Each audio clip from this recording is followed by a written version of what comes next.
Hello, everyone. I'm Steven Henry Madoff, the founding chair of the master's program in curatorial practice at the School of Visual Arts in New York City. It's a program that trains students in every aspect of professional curating, a two-year program, and each week I'm happy to host the Curatorial Roundtable that invites distinguished museum directors and curators to speak about their practice. And today, I'm happy to have my friend and, in fact, on our faculty at large, Hou Hanru. And I'm going to read a short bio for Hanru. Hou Hanru is a prolific art critic, writer, and curator based in Paris and Rome. He was the artistic director of MAXXI, the National Museum of 21st Century Arts in Rome from 2013 to 2022. He's curated more than 150 exhibitions around the world, including biennales and triennales in Johannesburg, Venice, Shanghai, Guangzhou, Tirana, Istanbul, Lyon, Auckland, and many more.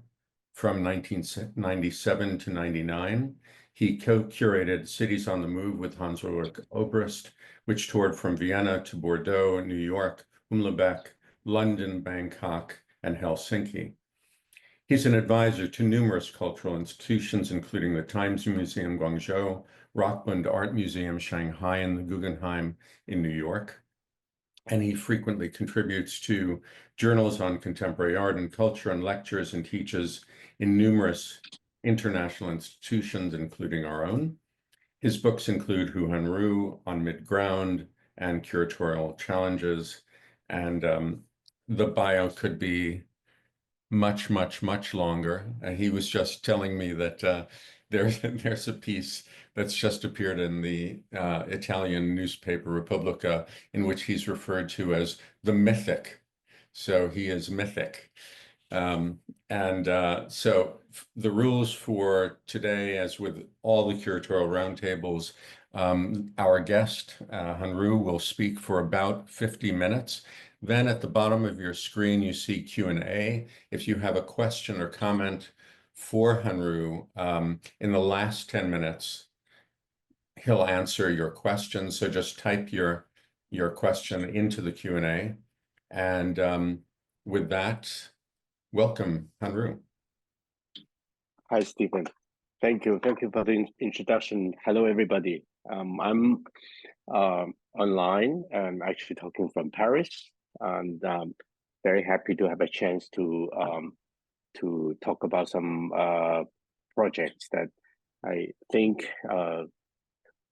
quite significant for today's context. I actually started. Probably I can share my screen with you, and I wanted to start with a very old project, which dates back to 22 years ago. In 2002, I co-curated the fourth Gwangju Biennale. And as you know, Gwangju Biennale now has been just opened its 15th edition, I think, last month. So it's been a long story. It basically has a 30 years old story. And Gwangju Biennale in Korea actually has been a very important event for Asia and international art scene. And that started with, of course, the incredible historical events and of the democratization of Korea at the turn of the 90s, 1890s. And before that, actually, one must trace back to 1980. There was a very important student movement struggling for democracy, and it was oppressed by the military dictatorship. That was the beginning of a long struggle of South Korea's, let's say, transformation from a military dictatorship to a democracy. In this process, actually Gwangju, as the a university city with the students initiating the protest, and became really one of the most important social, political, and cultural center in the new Korea. And to commemorate this event, the Gwangju government in 1995 decided to create a biennial, and that biennial, of course, was very much rooted on the incredible creative dynamic coming together with the revolutionary movement and a kind of new national spirit to embrace a open world, I would say. On the other hand, it was also one of the first biennials that has created a new scene outside of the West at the turn of the 90s. And that was a very crucial moment for the transformation of international art into something that today we call the global art. And Gwangju was one of the pioneers of this kind of a non-Western based international biennials. And so in 95, they start with this project called Beyond the Borders. So clearly it really looks not only back to the very important history of the city, but also really towards the opening towards the world, to embrace the wave of, let's say, globalization that happened at the time. So, and based on that, the biennial has been going on for the last between 95 to 2002, with 3 editions being curated by a curatorial teams consisting of international curators and Korean curators. Among the international curators, there were really key people like Jean Deloisy, Hara Zeman, Kathy Highbridge, etc., etc. Just historical figures, let's say. And then, of course, there's a new generation of Korean curators also coming into the scene. And among them, some have been really involved with the Minzhong movement, who was parallel to the student movement as an art expression, as a kind of avant-garde movement. And one of the curators of the previous version, it's Song Wan-kyung, who became the director of the 4th version. So he actually came to invite Charles Escher and myself to co-curate this edition. And there was, and then Song Wan-kyung was a very interesting intellectual, very deep thinking kind of intellectual person, and who actually came with an idea which was quite original at the time. And he decided to give a title to the project called Pause, meaning that after all this very dynamic, but sometimes excessively kind of superficial movement towards a kind of spectacle, he suggests us to really take a break, take a distance, and take a rest, and pause, and to really enter into a deeper thinking, deeper reflection on, of course, the situation of the world, and especially the relationship between contemporary art and a new reality which is emerging at the time across the Asia-Pacific region, how to redefine art practice and events and its impact on daily life of people and on the spiritual life of people as well. So he came to us, and then we developed together this project. And this project actually, the first thing I was really looking into as a part of the curatorial contribution in the team is to try to interpret the word pause in a very literal kind of manner. To since Sun Wan Kyung and also the Korean language actually shares a lot of roots with Chinese characters, with Chinese culture. When you talk about pause, actually immediately we think about a temporary stop, and that brings me to think about the image of a pavilion. So actually on the small piece of notebook paper, I actually make a drawing. This is stop, and then it turns into a pavilion, and then literally I make a little drawing of the form of the pavilion. And that goes to, at the time also, Korea was a starting to become a kind of new technology industrial kind of hub, with the coming of the new technology, new electronic producers like Samsung and so on. So the design of playing on the electronic devices like the recording, playing, and pause, it's also being drawn here. So there's a confrontation between the traditional form of writing and image, the translation of this concept into a form, and the new symbol of pause in the time of electronic and digital culture. So that became a kind of encountering within the Biennale, with that it's being organized into a kind of urban situation, because the Biennale has a special space which consisting of 4 large galleries. They're basically wide open warehouse structures.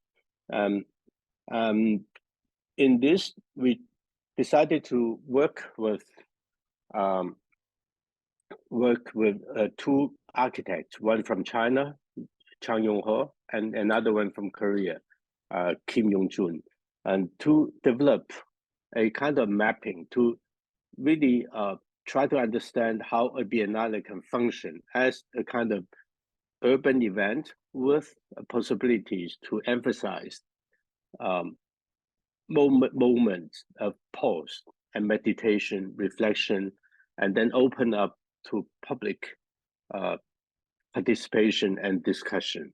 And that actually gave us a very interesting kind of a possibility to think about, which not only we intended to invite artists who have been working on concept of time, duration, slowness, looking into kind of spiritual transformation from as a way to influence the reality in transformation. On the other hand, also we try to create commission works which are literally reflecting the form of pose. And this pose, it's like transforming the whole structure of the Biennale into a kind of garden city, I would say.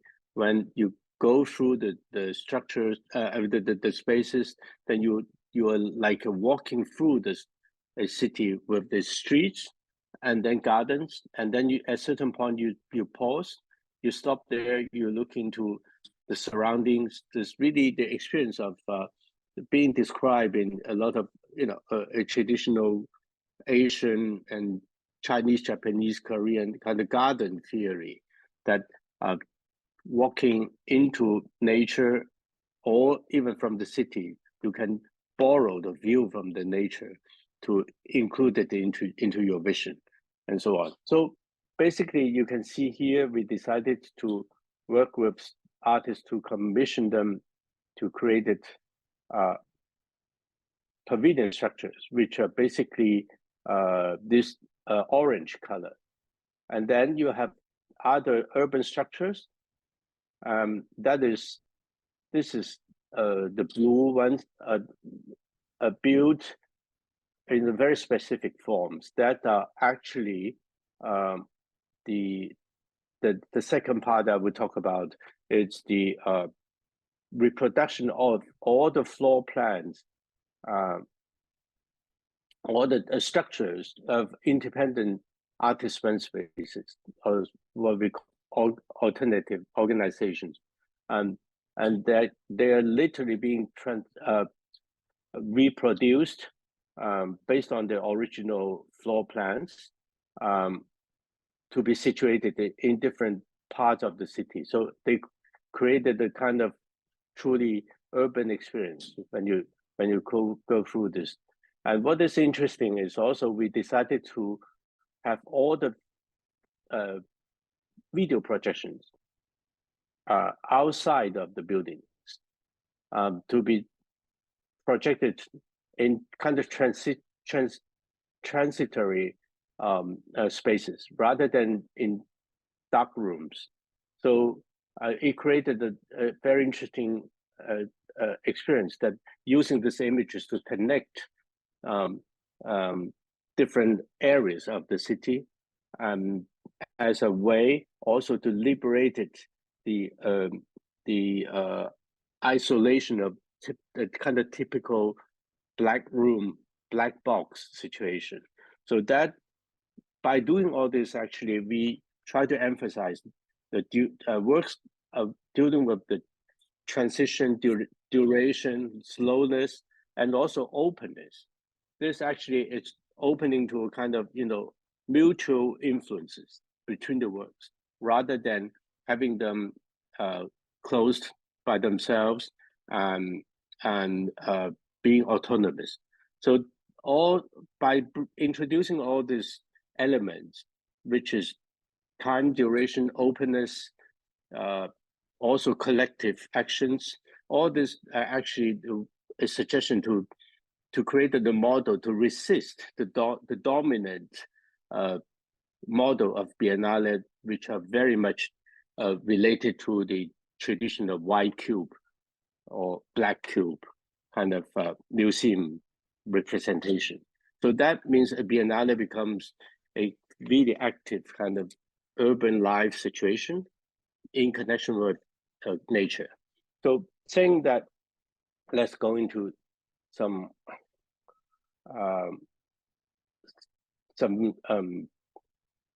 images of how they function. So you can see in here is one of the galleries. You have overlapping of different kind of pavilion-like structure works, and then in the meantime, it also all these works are being connected with scaffolding structures that brings people to different angles, different positions, to have a different way of getting into contact with the artworks. And then this is some typical pavilion works. This is in Suzhen. Actually, she recreated a kind of a street situation next to a park in Beijing, where people can come sit together, enjoying eating, drinking, having food and so on. So you can see the leftover of food on the tables. Basically, during the whole Biennale, people can come to enjoy everyday life. And what is interesting is we come back here, you can see the different entrance into the Biennale. So we don't have one main entrance, but we are all, people can come from any entrance. They're all open. There's no doors. So basically, the whole Biennale becomes a kind of continuation of walking through the city. At the back, there's a park. So the whole experience was really completely open and also without one kind of direction. And then we can see different forms of so-called pavilions being designed by the artist, created by the artist. This is Sora Kim and Kim Hong-so. They created the so-called landscape. Basically, it's a platform where people can sit, but with a stone, a piece of stone, kind of rockery in the middle. It's like almost like a Japanese garden with a very strong light on the top. And then on the side, actually underneath the platform, it's a curve.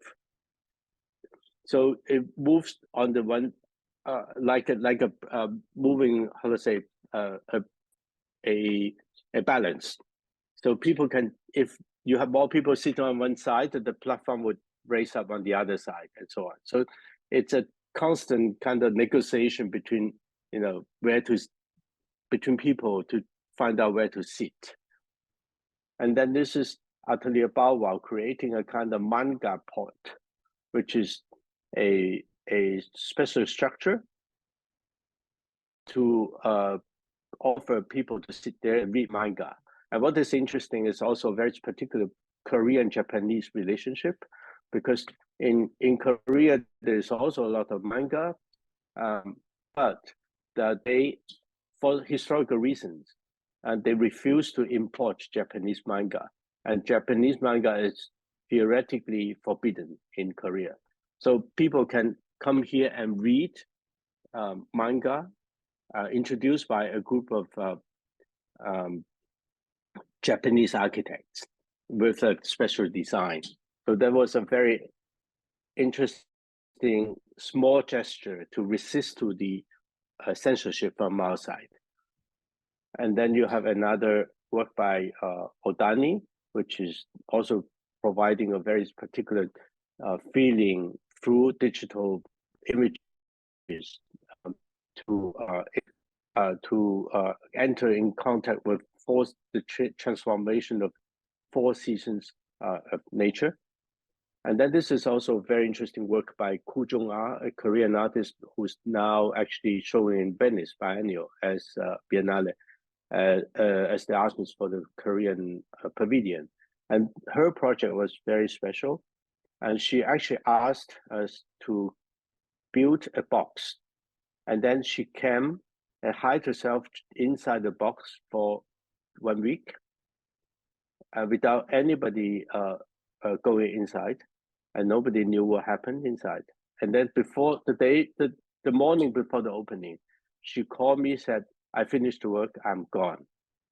So when we had the opening, we opened the box and we found out this is what she left. And that's all the traces of her living there for a week. She gathered all the materials and created a situation. And then this is Surasi Kusawan from Thailand, who actually provided a so-called emotional machine. This emotional machine basically is a Volkswagen Beetle car being hung upside down, and the people can come here and play video game and to get their emotion. And you can actually spend your day sitting inside. And then this is Yoon Do-jun, a Korean artist who actually created the dance hall. People can come here and to dance. It was a very fashionable at the time to dance, kind of Latino mixture of Latino and Korean dance. And basically you dance that Latino against Korean music. And then this is Lin Yilin. It's a wall that he built using his body as the center. you constructed the wall surrounding his body.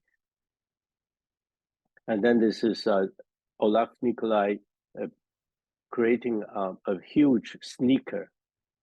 And it's the sign, like the Nike sneaker became the sign of the 90s. Right?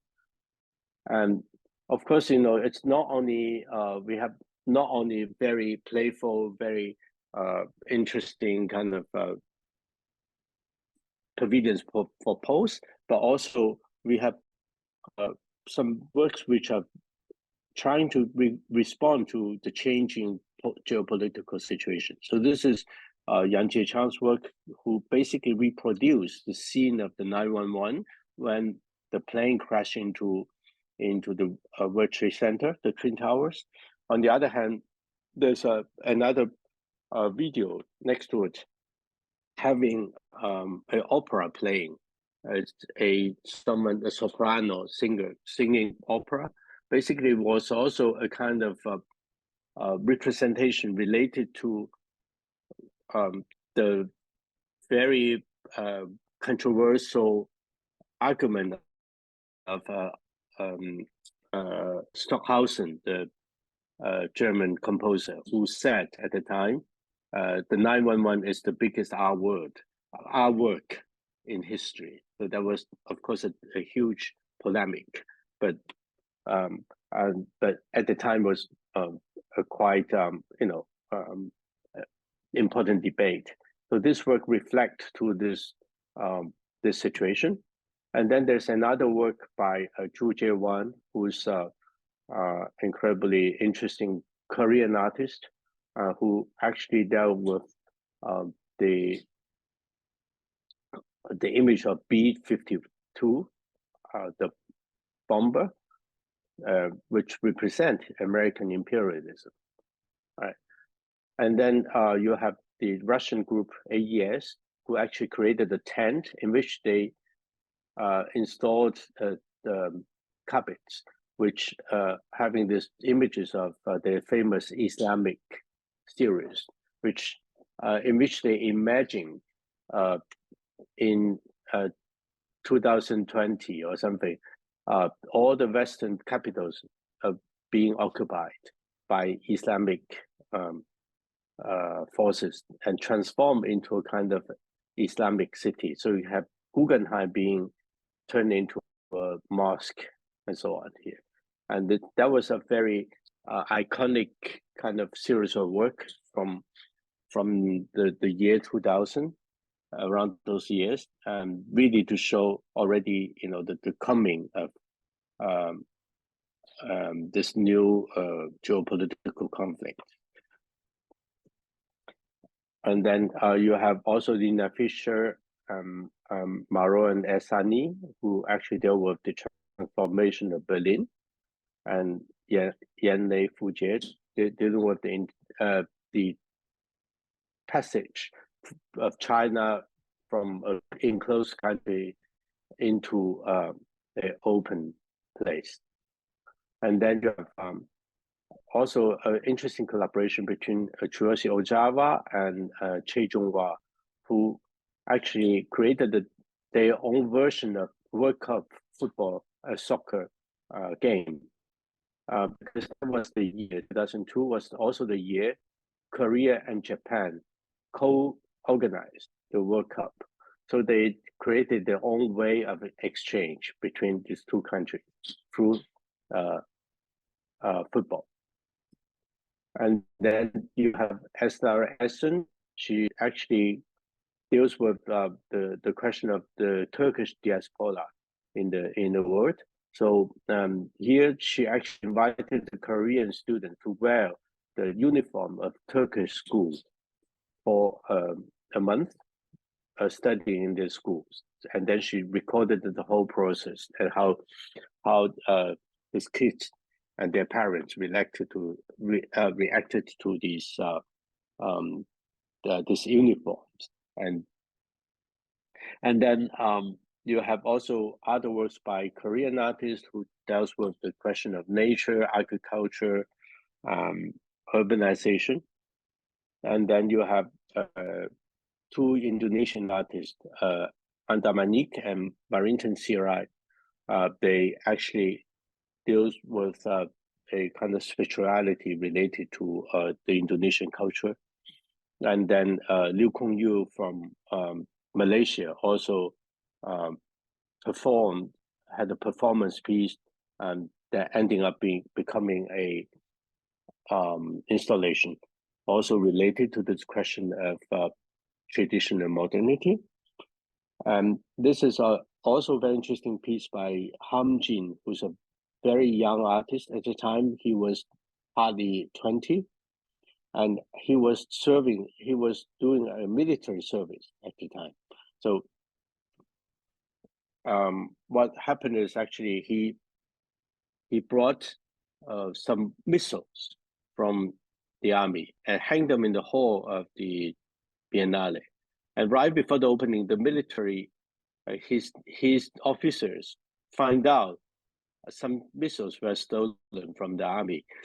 So they came and took away the missiles. And we managed to negotiate for him to say he's an artist and so on. So he was not punished. And then he actually had to create a new work.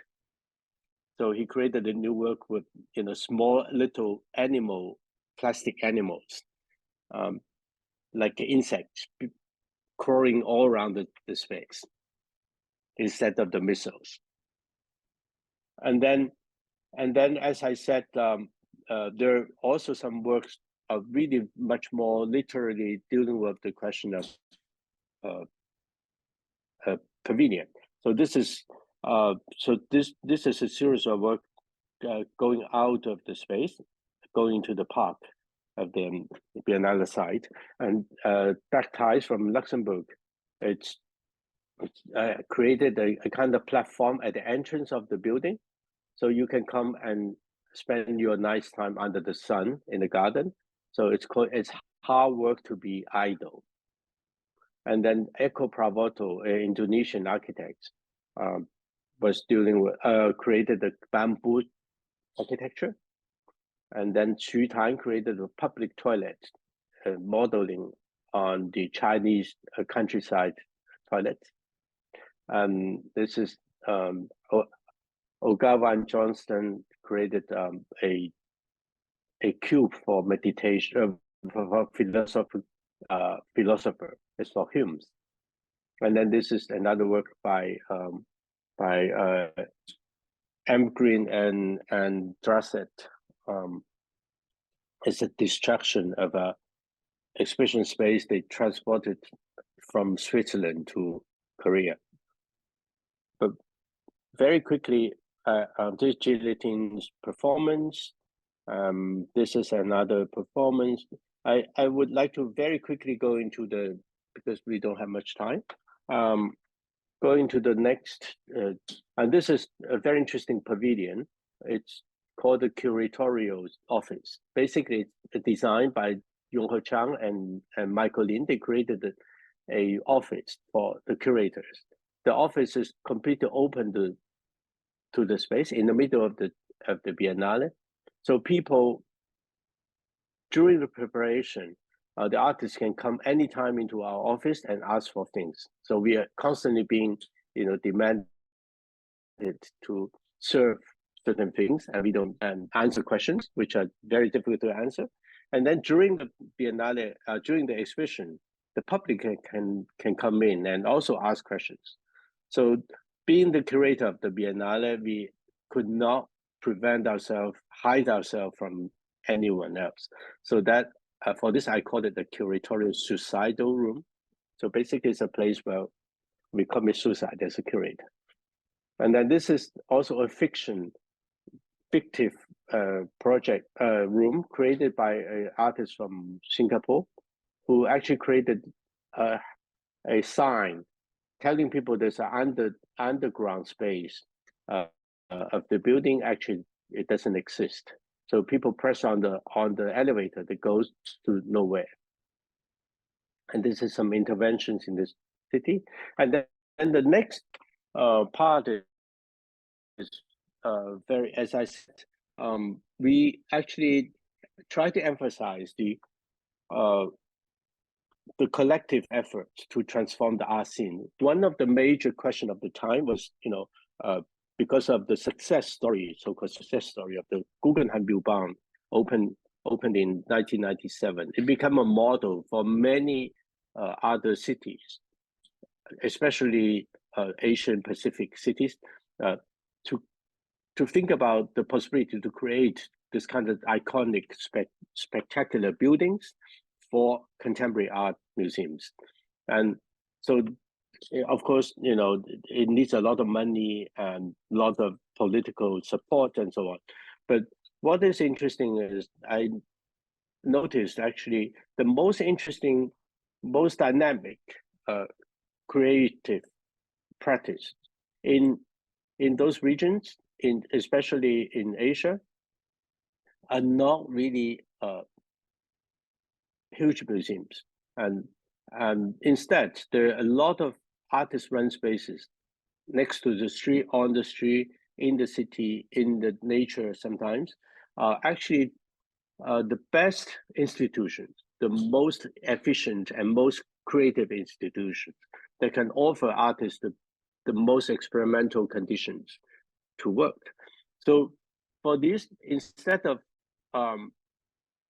putting money and support to build this white cube style new iconic buildings, we are thinking, it would be much more interesting if we spend our energy and resources to support, to develop kind of a network of these independent art spaces, to have the artists to run by themselves, to create it, to invent their own way of dealing with art and space, art and society, and therefore to generate different kind of institutional forms. And the Biennale can be a place to connect all these organizations. So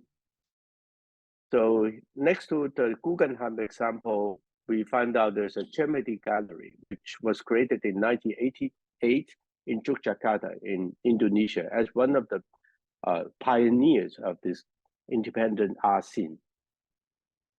And so we decided to invite 26 organizations from Asia and from Europe, also Latin America, to reproduce the situations in the Biennale, to create their own programs. We gave them the same budget for each organization. They decided what to do inside.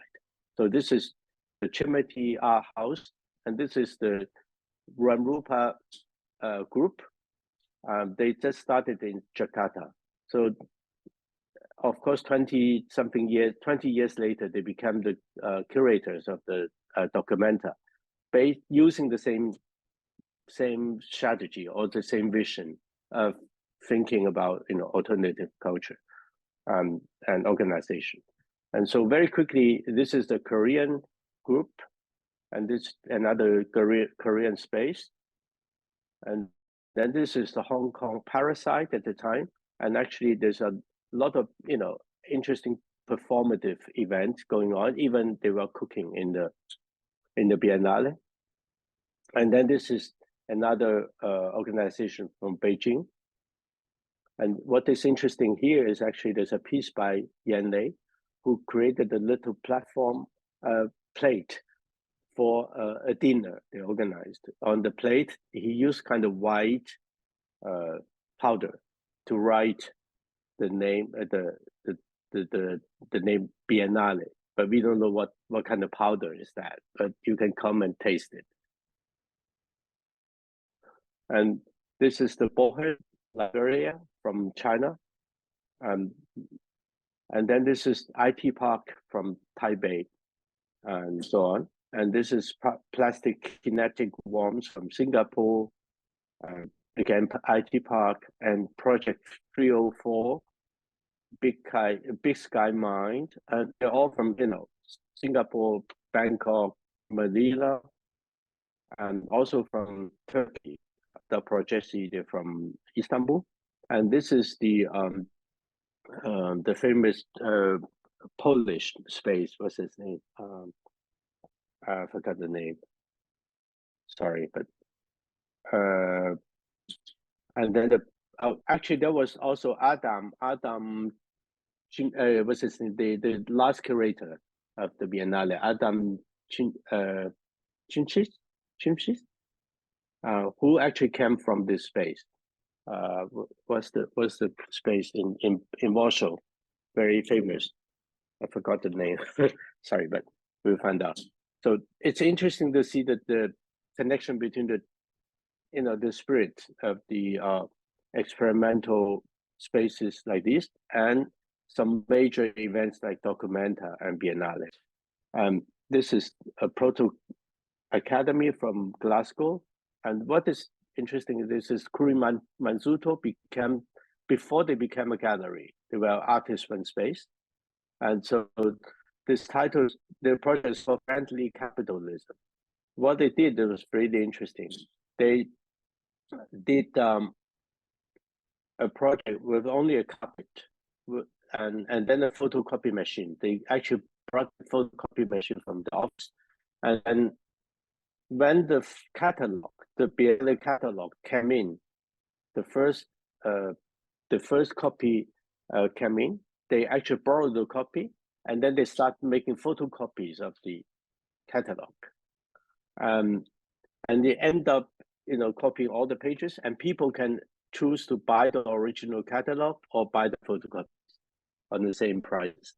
So it's really interesting. When the book came in, people queue up and buy the photocopies. And this has a really interesting influence on other projects I have been doing, after the Biennale, because I learned a lot as a curator in this process, the importance of, continue to explore alternative models of institution, and how this has an impact on how we work on art, how we continue to invent new art languages, right? And so this is for the zone of urgency in Venice Biennale, the year after 2003, actually. That's the section I curated, it's called an emergency, and in which I work with the same architects to reinvent, let's say, recreate the structure of the Biennale, very much influenced by the experience in Asian cities, that you're going up and down, really having different levels of different perspective to observe the city life. And what I want to talk about is also the Borges Librarian from Guangzhou, from China. They were in the Biennale in Gwangju, and this time they come together then and created a project called Canton Express. Canton Express actually is a name that I found out when I was working in Glasgow in 1996. There was the name of a restaurant in which the only restaurant open after 10 o'clock in the evening. And well, the students and artists can come together because it's close to the art school.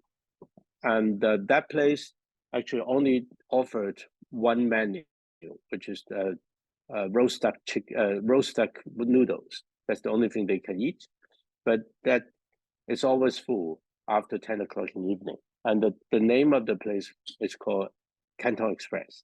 So having a group of artists coming from Canton, I decided to give them this name to develop a project. And they actually reproduced a kind of street scene in a small town in Canton. And under the scene, they invited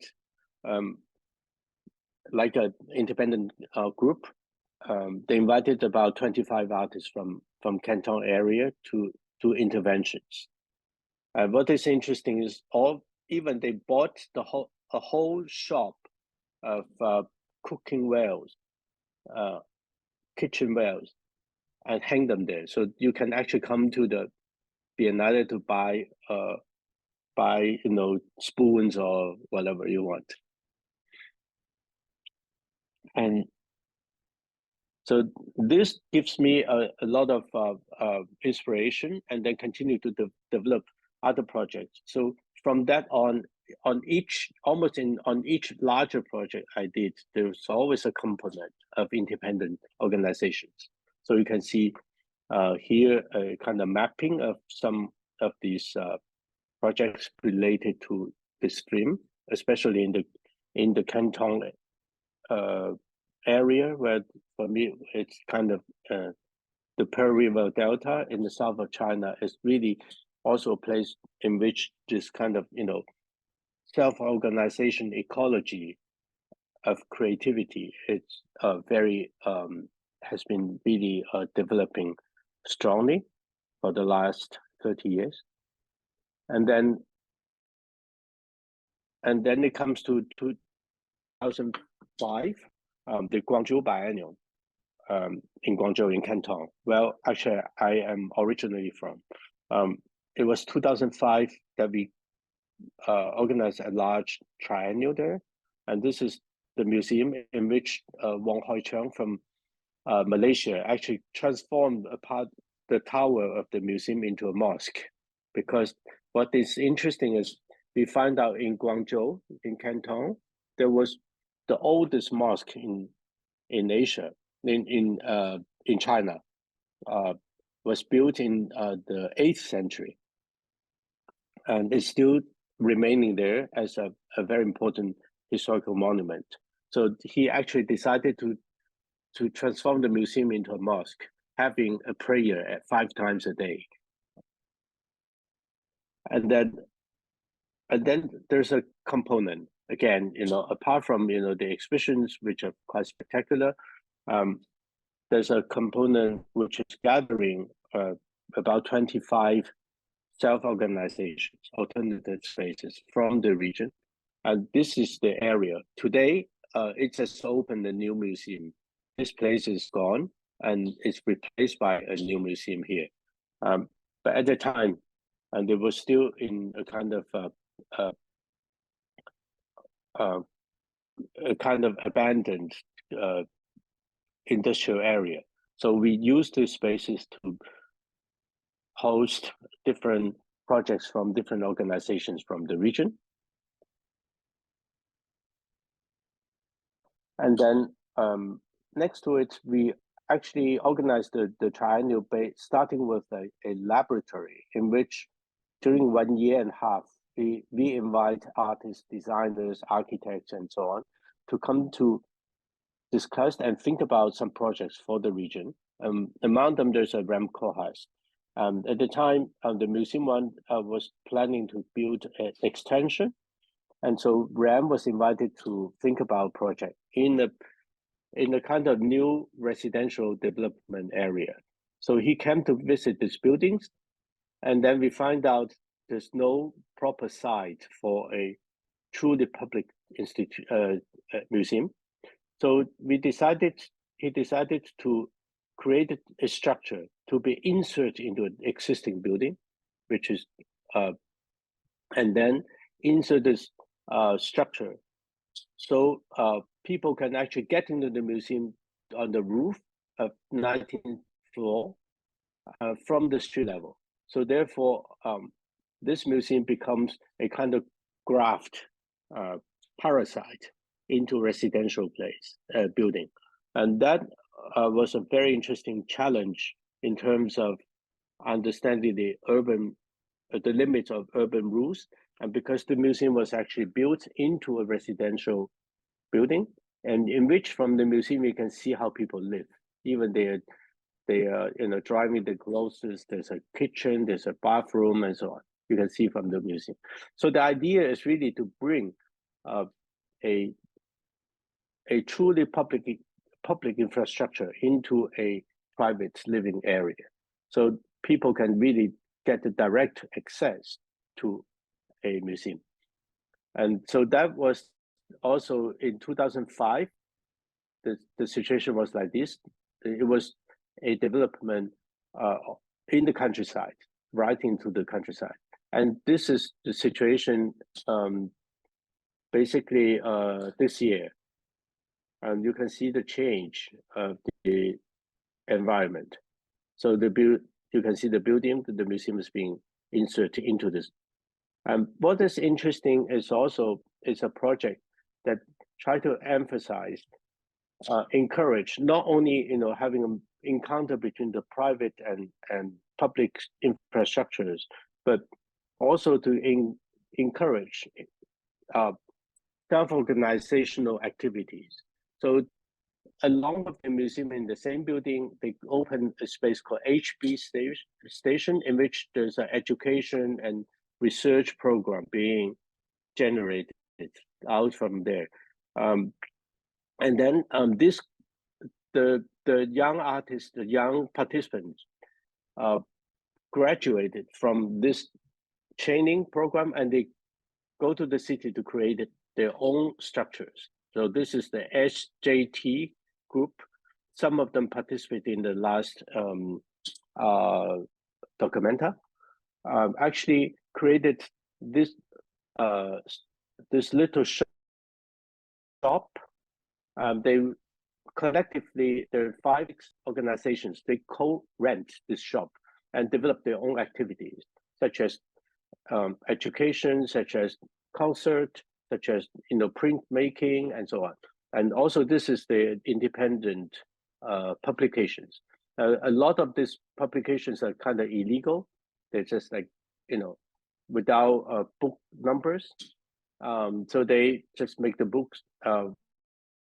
Are very often a text translating theories of anarchism or social activism from all around the world, and they're being distributed in a way which is incredibly interesting under the basically it's under vision. And then this is the project I did in 2007 for Istanbul Biennial. Also, not only that biennial actually engaged directly with the city and its history of modernization, but also there's a few sections that I invited local and international independent groups to take over and organize their own activities.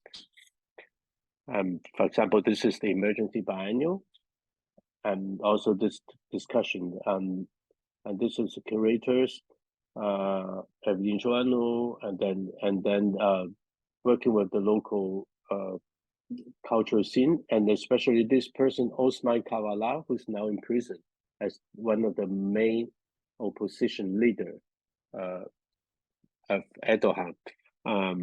So he was a very important businessman and also support a lot of contemporary art activities in the city. And then this actually goes to 2017 when I curated the Shenzhen Urban and City Biennial.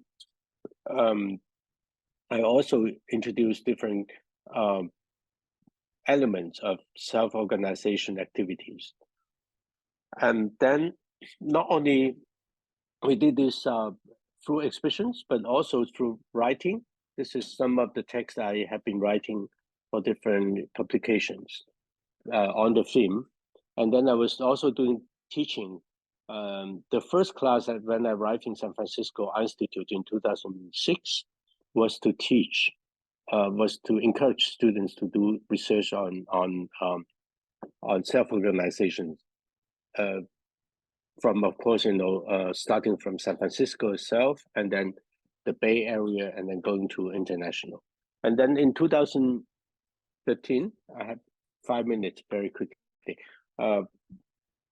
In 2013, I was invited to become the artistic director of the MAXXI, which is the National Museum of 21st Century in Rome, and in which, apart from other programs, I didn't have time. I won't have time to talk about. Actually, I worked with our curatorial team to develop a project called the Independent, as you can see here. So basically, it was inside the museum. I thought it was really important as a national museum to provide a permanent platform for independent organizations of art and creativity across the country and also internationally. So from 2014 to theoretically until now, this program is still going on. Every year in 3 or 4 different times, we invite independent groups from Italy and also outside of Italy to take over a part of the museum and do the activities. So this started with Isola from Milano, and then Cura, and then this is another group of urban research group, and then Nero, and this is a radio to talk about food and agricultural production. And this was on the occasion when the MAXXI was organizing an exhibition about food on the occasion of the Milan Expo. The main theme was about food and sustainability. So we invited the different groups to take over the part of the museum, having a broadcasting program on the radio, and then also cooking and turning the food into calligraphy. And then this is a group of young refugee from African backgrounds to come together to learn how to cook. And then these different other different examples. And this is a platform of European democracy discussion organized by this group called European Alternative. At the time, there was a World Social Forum taking place in Rome. So parallel to this, we actually organized this debate on the future of democratic Europe democracy. And this is other projects, and this is also a group from Beijing, from Colombia. This is other scenes, and this is from Milano. And then at the same time, we also have an online magazine. So this is the online magazine. The title is called Garibaldi. It's like the leader of independence and revolution in. And at the end, we organized an independent summit gathering about 20 different groups from Europe to come together, including the Documenta also, and also public movement from Israel and so on, to come together to present their experience of self-organization and independent activities.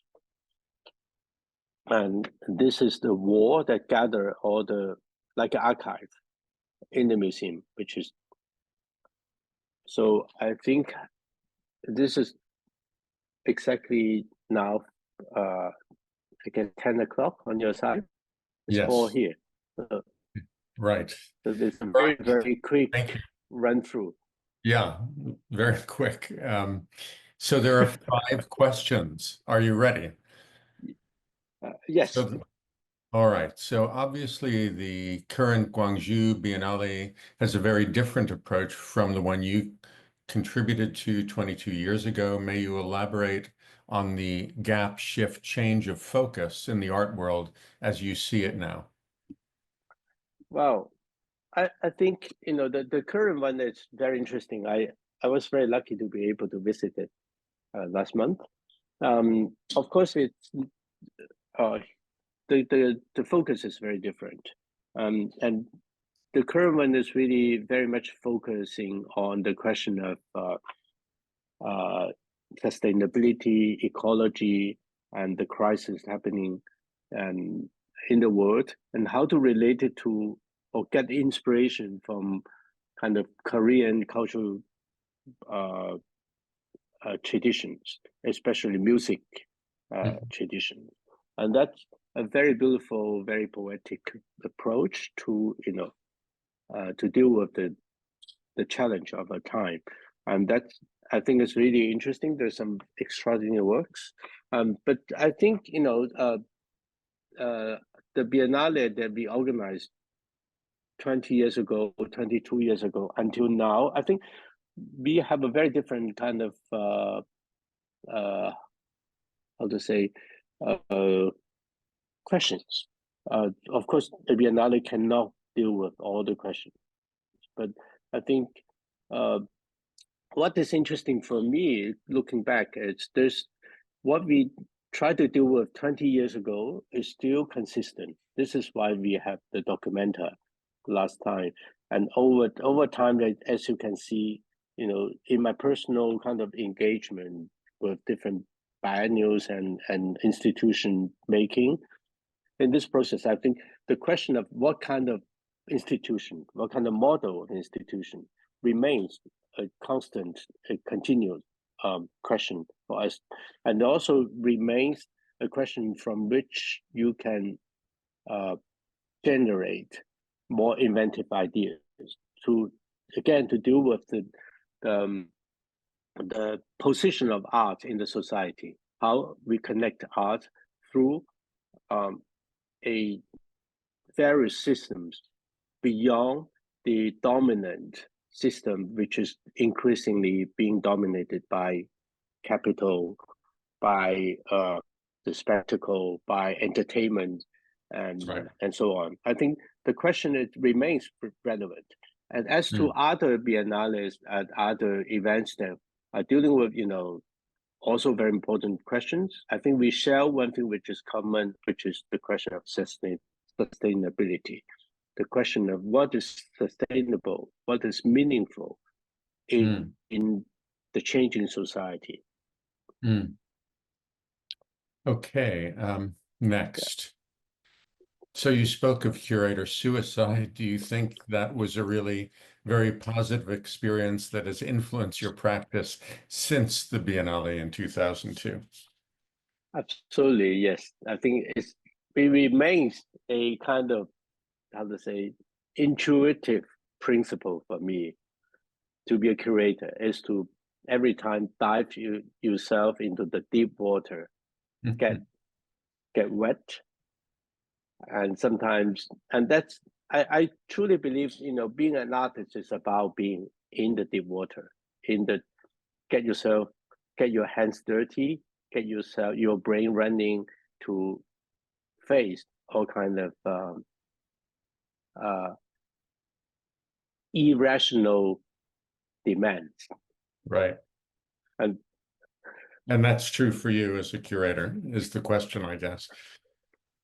Unfortunately, yes. Okay. All right. This is why I'm still like this. Right. Okay, so next, we seldom address the question of cost. How much did the artist get for, as an example, participating in the Canton Express or the Triennale, and how much does the curator get paid? Okay, that's a very interesting question. For example, for the Guangzhou Biennial, we had a budget which is, I think, $2 million at the time. So the curators got, I think, working for 2 years, almost 2 years, got maximum $20,000. That's a fee. Right. And until today, actually, the curators are very badly paid. I'm not going to tell you all the numbers and so on, but it's really, we all know that. And then the artists, very often they are not really paid by the Biennale, but they are paid for their travels, for their accommodation, for shipping, for production, which is also, and per diems. Typically they have, at the time, I don't know, maybe $50 a day per diem when you are on the site.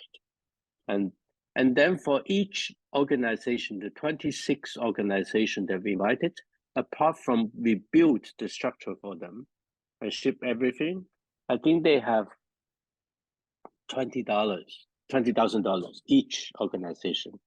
At the time was a lot of money, 20 some years ago, to do whatever they want to do inside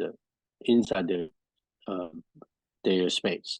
So that was a way to do it. Of course, every time is a different situation, but typically for biennales, artists are usually not really paid or paid a very symbolic fee, because nobody can offer a huge fee for Biennale for artists.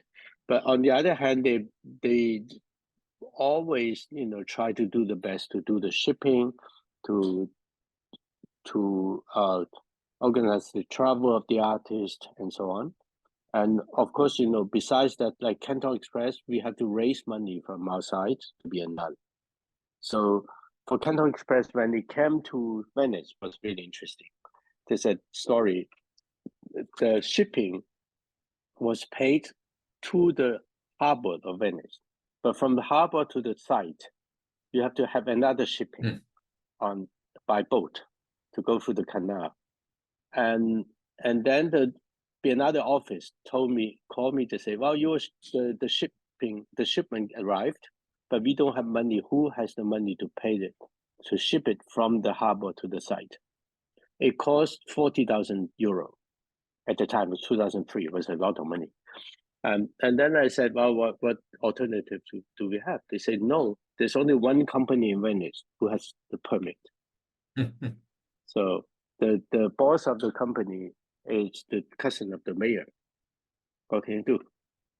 So I had to call some people the whole night until the next morning. I managed to find the 40,000 euro to pay the shipping. And of course, and that means, you know, this person supported the project, but he also wanted something else, is to collect the artworks on the lower price and so on. You know, that kind of discussion. It's typical situation. So when you are a curator, you have to learn how to deal with that, unfortunately. Yeah. One thing about that, though, when you say that, you know, you were paid essentially 10,000 a year, but I'm assuming that you have time to do other things, or is it that you're working 5 days a week or 7 days a week all the time on that? Which it depends. Yeah, you It can't possibly depends. do that. That's It depends. Of course, $10,000 a year. no, of course not. This is why I have to do other things. Yeah. Naturally, you know, you have to teach, you have to write, you have to curate other shows. For example, the worst case is in, I think, 2000, the year 2000 or 99, 2000 probably. I curated 12 exhibitions within 1 year. And in 2007, I curated 3 biennials at the same time. So it was crazy, but anyway. So this is always a well, this is the destiny of being curator. Also, the interest and fun of doing it, of course. Of course. All right, next question. There are 3 more. I believe that the dichotomy between commercial art and biennial art, along with commercial art ecology and biennial ecology, have been getting blurred. As a curator who's worked many years and put together numerous shows, how have your interactions been with the commercial counterpart? How have you navigated its waves? Well, I have a principle. I never curated an exhibition in a commercial gallery. The only thing I might do is to write for catalogs of artists if they want me to support, to write something, which is basically a publication, of course. And I so far I have decided to, you know, to avoid this kind of situation because it's not really the type of exhibitions I want to do for different reasons. It's a long story, but the bottom line is not to have not to get into a kind of conflict of interest. Thank you, Hanru.